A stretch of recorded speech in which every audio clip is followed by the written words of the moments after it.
Ola, moi boas a todas e a todos. Hoxe, como tiña xa comentado no vídeo anterior, a un compañeiro, no anterior penso que non, senón no outro, porque o último foi un vídeo pois con fragmentos que fun sumando de persoas que se interesaran en participar na idea de pois mostrarlle ao alumnado galego de que a súa lingua non está resumida confinada nas fronteiras que establece a política, senón que, como dicía Castelao, non? Nosa lingua vai alén das fronteiras, voa a través delas, e partillamos pois, isto en común con moitas outras persoas fora do Estado español, aínda que este pois, teime e insista en eliminarnos, convencéndonos de que a nosa lingua é irrelevante e que debemos utilizar somente o castellano. E así está legislado e tipificado nas leis nunha posición superior ao castellano e o galego totalmente vendido e en decadencia absoluta, como xa se está a perceber esta caída tan acusada de falantes de galego. Ben, dito isto, esta breve introdución que nada ten a ver co que vos vou a contar, ou si, ben, pois ben o asunto que quero tratar hoxe por aquí. E son certas palabras que apareceron polas redes infelizmente da boca de académicos, non? Da famosa Academia Gallega Real. E teño por aquí, por un lado, vou directamente ir aos comentarios que están a facer a respecto do que teño visto. E primeiro vou comezar cun que o que está pois máis de actualidade, digamos, que está aí na tona, que é o artigo do Ramón Villares. É unha cousa que se está a comentar constantemente, pois porque soltou unha barbaridade nun xornal, se mal non lembro, no Faro de Vigo, onde pois declaraba que existe unha connotación política no galego a hora de ser falado. Eu xa ia responder que iso é unha subnormalidade profunda, pois polo detalle de que todas as linguas teñen connotacións políticas, é dicer, o propio castellano é o invasor de todas as terras peninsulares que non utilizaban a súa lingua, que agora pertencen ao Estado, onde é imposto e onde ten prevalencia por cima das outras legislativamente. É dicer, as outras linguas están vendidas e relegadas a unha posición inferior ante a lei e ante a xustiza. É dicer, de tal modo que mesmo as persoas que utilizan linguas diferentes do castellano non teñen dereito a utilizalas para se comunicar coa administración do Estado. O Estado lavas as maus, pasa de todo o mundo e di, pois como xa estades obrigados a utilizar o castellano, pois como xa o sabedes, ides utilizar só o castellano para vos comunicardes connosco. O máis normal nun Estado democrático e de dereito, non? E esa é a famosa igualdade en que se vive neste Estado, non? No Estado español. Ben, dito isto, connotación política do galego. Todas as linguas están connotadas políticamente. A existencia de linguas xa en determinados territorios pois dase pois por cousas tan claras como a colonización. A colonización dos territorios leva a estes linguas estranxeiras que, ao final, se estes entes que están a se introducir no territorio alleios portan unha lingua e eles teñen o poder e fican neste territorio, obrigan as persoas que nele habitaban a, de alguma forma, pois adquirir esta nova lingua duns ou doutros xeitos, máis ou menos permisivamente, permitindo que manteñas a túa lingua ou directamente eliminándoa máis rápido ou eliminándoa máis devagariño, etc. Dito todo isto, o que é o asunto? Vou vos ler aquí a resposta ao señor Villares por parte dun dos seus colegas, o Xosé Enrique Costas, co que partilla lugar dentro da Academia, non?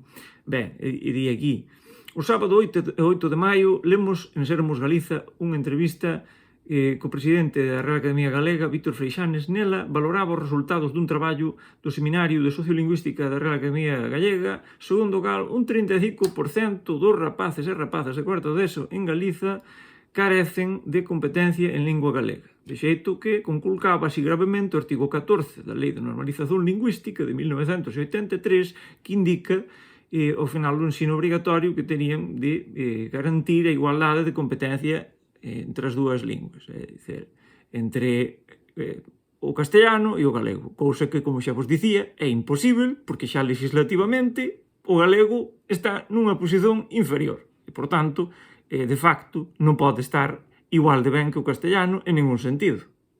É ridículo.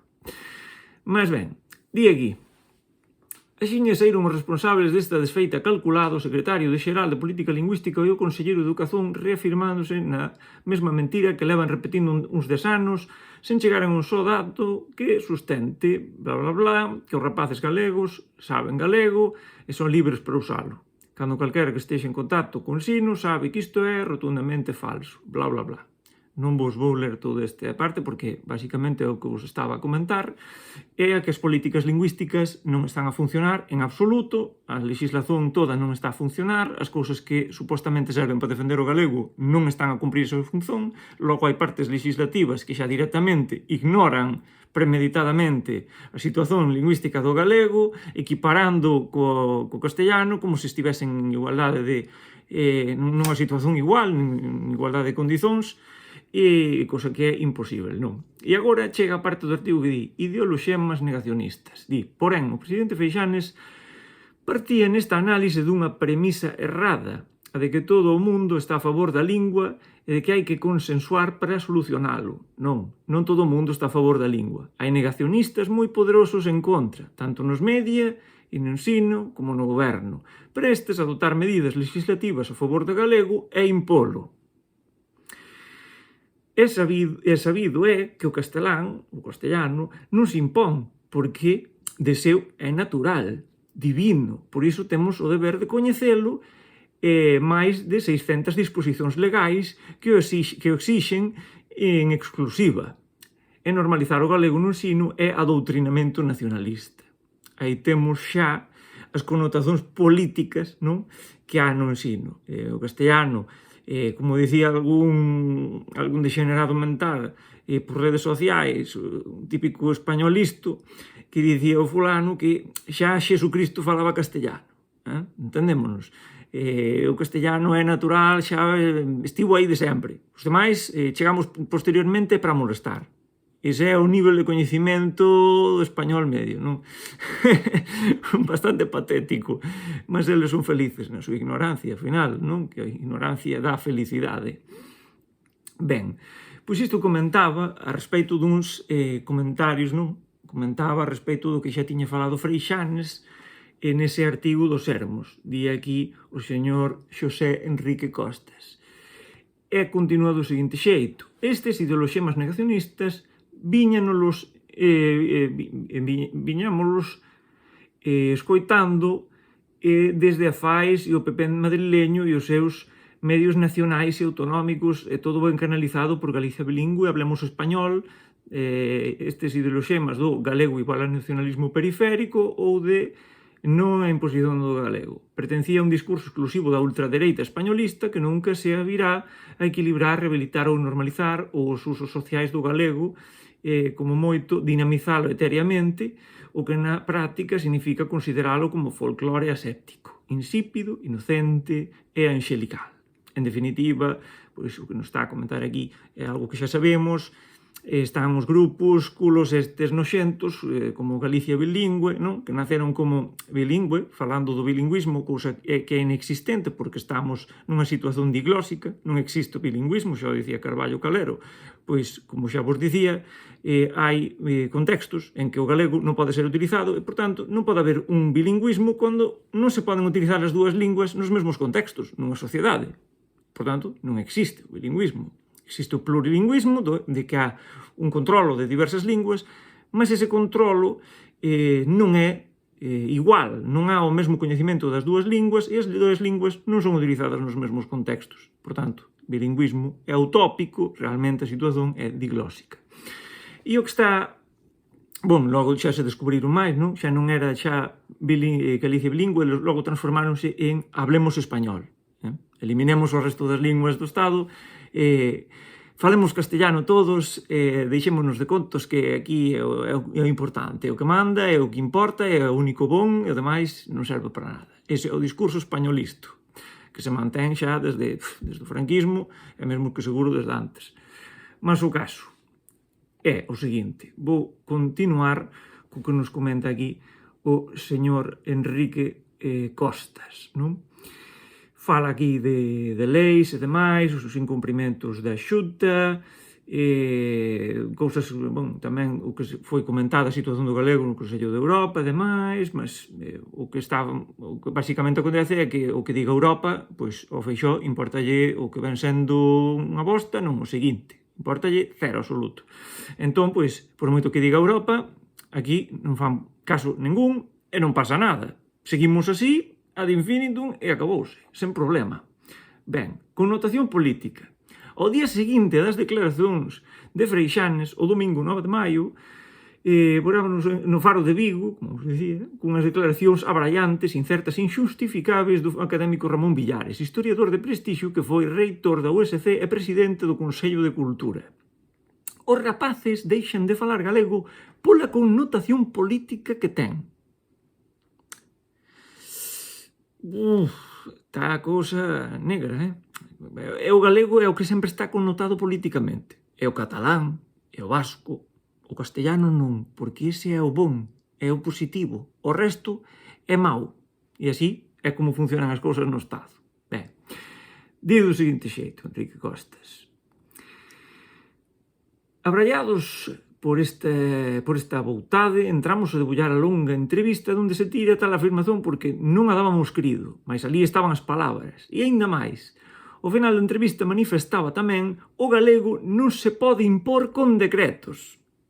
É dicir, que non debería haber nada que defenda o galego xa por lei. Non debe de haber nada, non debería. Que xa todo avance como teña de avanzar. E se o galego ten de desaparecer, pois que desapareza, porque é antieconómico que saibamos máis linguas e que sexamos máis intelixentes. É antieconómico. Que conservemos a nosa cultura e a nosa historia é antieconómico. E este fulano é historiador. Bom, pois nada. Está todo genial, magnífico, excelente. Ben, continuo. En boca do Ramón Villares aparecían os dous ideoloxemas históricos típicos do negacionismo españolista contra a rehabilitación ou restauración da lingua galega.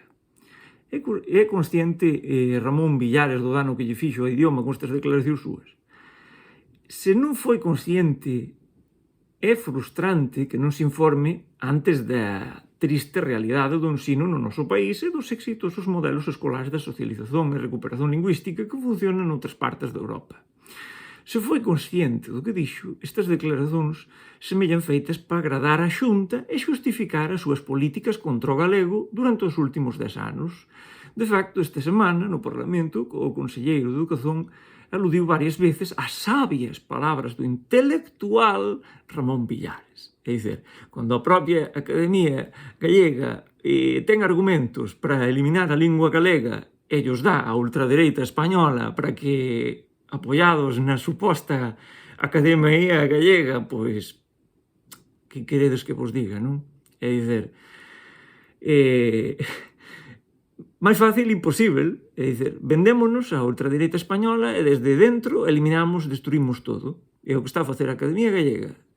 E aquí, pois, claramente xa o está a comentar o propio compañeiro del. A ver, eu non digo que sexan todos iguais, mas é que há peste dentro da institución que debería ser, pois, de alguma forma, pois, facerlle unha limpeza, non? Que boa falta fai.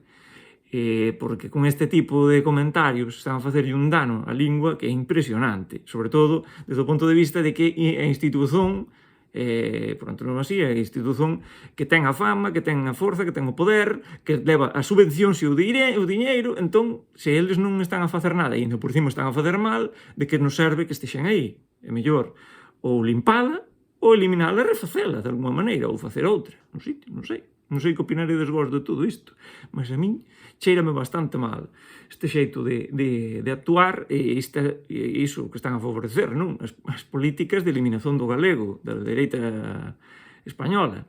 Sen máis. Ben, dicía aquí, pois, para xustificar a imposición catastrófica da política lingüística no ensino que fai semilingües o 35% dos rapaces. Foi consciente Ramón Villares do lavado de cara que lle fixo facer a Xunta de Núñez Feixóo xusto despois dos datos terríveis sobre a incompetencia lingüística do alumnado? Poida que leve razón David Rodríguez cando di que Villares lle botou un cabo á Xunta xusto despois da publicación do informe da RAR sobre a competencia en galego dun terzo do alumnado de cuarto de ESO. Bom, xa sabedes que as competencias lingüísticas en galego van caíndo en picado, cada vez hai menos competencia en galego. E isto non vai ser pola eliminación de horas en galego das aulas, por potenciar linguas mesmo estranxeiras, o inglés por cima da lingua propia, etc.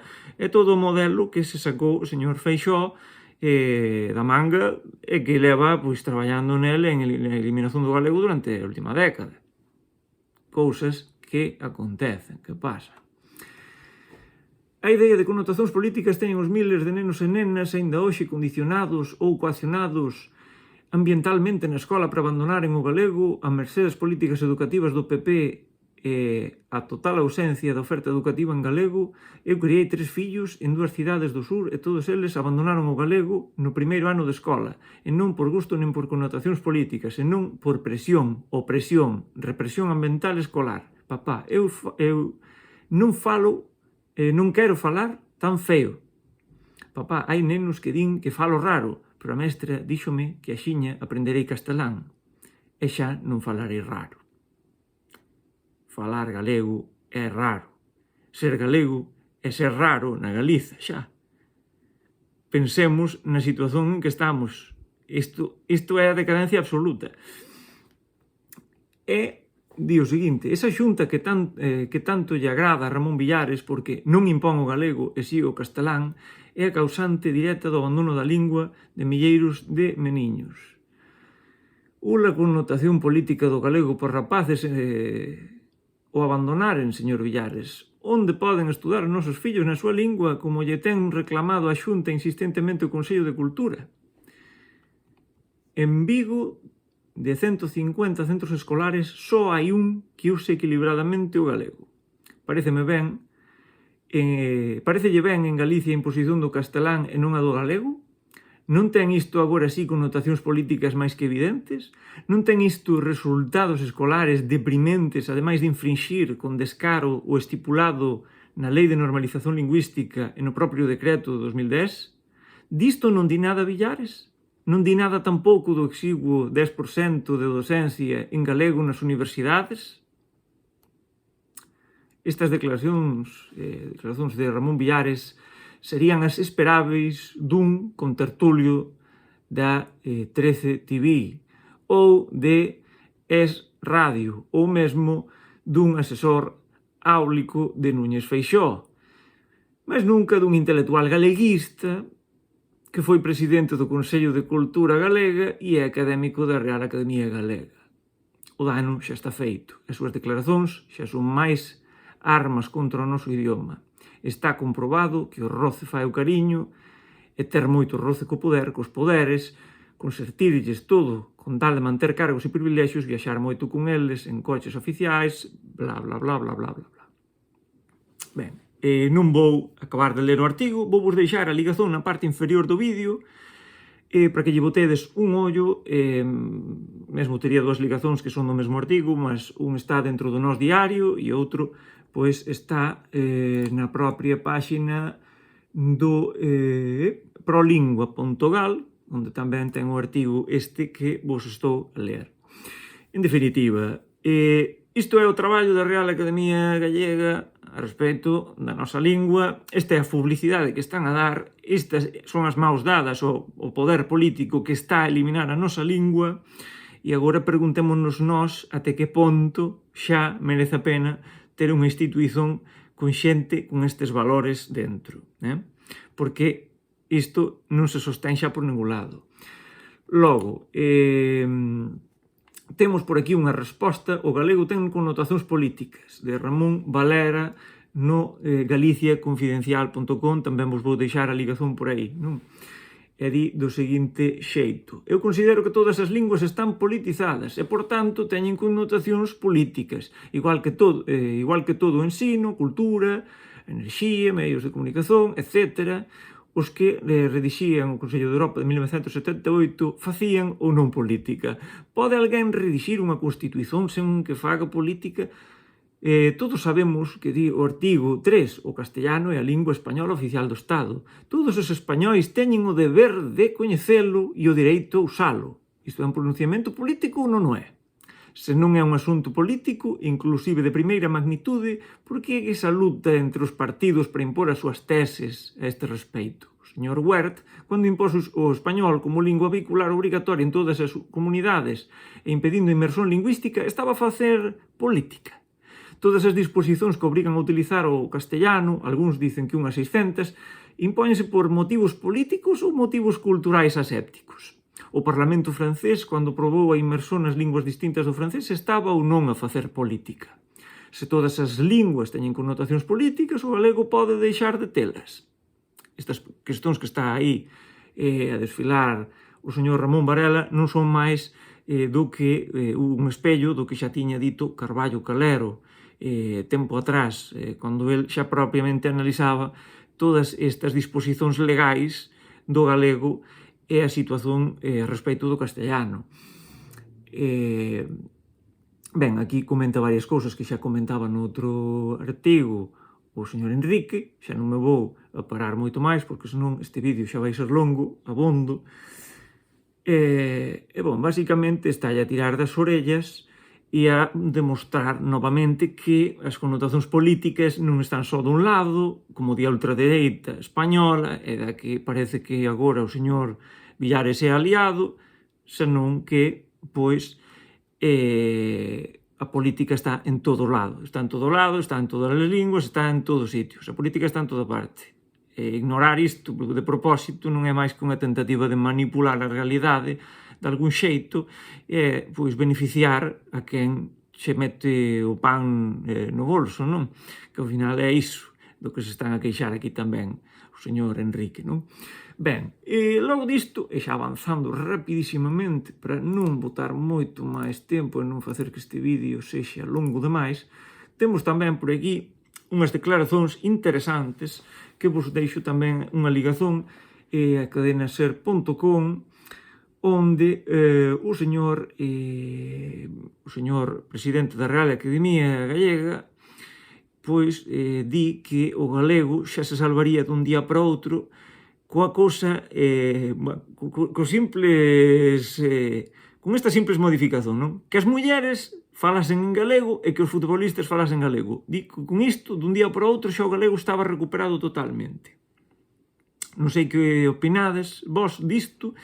É dicer, eu estaba a pensar que é o que nos quere dicer. É dicer, o galego transmítese mal porque as mulleres deixan de falar o galego. Quere dicer que as mulleres teñen o papel de ensinar os miúdos o galego, facer de algunha especie de profesoras ou exercen algún tipo de papel de ama de casa ou de casa, non sei como definilo exactamente, senón é que me parece como que quere dicer que as mulleres deben de ter algún tipo de responsabilidade que non teñen os homes, ou un peso especial sobre a educación dos cativos, dos miúdos, non? Que é diferente, non sei o que me quere dicer. Non sei o que quere dicer. Vos ponde nos comentarios, porque eu quero saber o que opinades disto, non? E tendes o audio para poder ouvirlo, non é só que vos lo diga eu aquí. É o tema dos futbolistas, que pasa? Debe ser, non sei, se agora falan os futbolistas en galego, vai falar todo o mundo en galego. Eu non sei en que mundo, realmente, na verdade. Eu como non sigo o fútbol, porque non me importa nada absolutamente, na verdade non sigo os deportes en xeral. Fora de algunha vez que me cuadrou así de ver algo de rally ou algunha cousa de carreiras de carros, fora disso non teño, en xeral non teño interés, entón non me importa. E o fútbol menos aínda, porque é o que máis está seguido na sociedade, é o que máis se publicita, é onde máis diñeiro se move, E logo, claro, non hai diñeiro para os que tiran matrículas de honra en carreiras dificilísimas, enxeñarías ou non tan difíciles, para eses non hai unha axuda, teñen que emigrar, para os futbolistas hai diñeiro sempre a esgalla, hai diñeiro de sobra para todos. E para os que realmente, pois iso, para os que poderían mellorar a vida de todo o mundo, pois enxeñeiros, pois que fan medicina, para os que fan cualquier cousa, non? Eses non importa. Eses non receben nada e acaban emigrando para a Alemanha, como un que había, que era de Foz, penso aí, que uns anos atrás, que tivo de emigrar, que foi o mellor un dos mellores, non sei se de España ou xa de Europa, xa non lembro ben. Mas o caso que tivo de emigrar porque aquí o de ser bon nalgo non se leva ben. Eu penso que este Estado, como dicía Valle Inclán, dedícase a manter os que andan lambendo o cu duns para outros, que son incompetentes. Entón, os incompetentes meten máis incompetentes ao redor, porque non gostan de que haxa xente mellor do que eles perto. Entón, España é como unha acumulación de porcaría, de borralla, non sei como definilo. É como unha bola de bosta, que vai un escarabello movendo coas patas de atrás, e vai acumulando bosta. Entón, o peor de cada casa vai se xuntando aí. Entón, claro, qual é o futuro dun sitio onde xa todos a xente que se molestou en traballar, en estudar e emigrar, onde está esa xente? A xente boa está fora, xa non está dentro. Entón, pensemos un pouco niso. Hai un vacío intelectual, un vacío científico, un vacío de moitos tipos, de tanta xente que tivo de emigrar, porque, como din os outros, non somos terra de emigrantes, aquí non pode haber nada, aquí tense de ir todo fora, porque non se lle recoñece nada do que fan. Pois é un pouco iso. Entón, deixo-vos por aí esa reflexión, para que lle botedes iso, para que lle dedes unhas voltas á cabeza. E por último xa, comentar de que o Enrique Monteagudo tamén, secretario da Real Academia Gallega, dicía iso de que os docentes son os responsáveis da perda do galego. Isto é outra cousa sorprendente, non? Entón, en moitos dos casos que visita as cidades e tal, que bote un ollo e que vexa como a maioría dos miúdos e das miúdas chegan á escola falando en castellano. Que lle bote un ollo á realidade, xa que é experto en sociolingüística, e que vexa quantos miúdos e miúdas falan en castellano nas cidades, que vai ali e o vexa. Entón, vai comprender que xa eles veñen falando castellano de casa, porque os pais son os principais culpáveis de que se deixe de falar o galego. Por qué? Porque se tú lle deixas de pasar de xeración en xeración aos teus fillos a lingua, eles van chegar á escola falando castellano e aínda que haxa un pai que lle ensinou o galego, vai estar en minoría. Bótalle 10 alumnos e alumnas falando en castellano, chega un rapaz que fala galego, que vai facer? Mudar para o castellano porque se vai sentir fora do lugar. Porque iso é o que comentou outro de falo raro, por qué? Porque son o único que está aquí a falar galego e os outros falan todos castellano. Por iso é necesario unha escola que potencie realmente o uso do galego, que vayan ali para falar galego todos e todas os alumnos e as alumnas. Dese xeito, mantendo esa inmersón, é como se conseguiría recuperar o galego, como está a facer a Escola Sementes.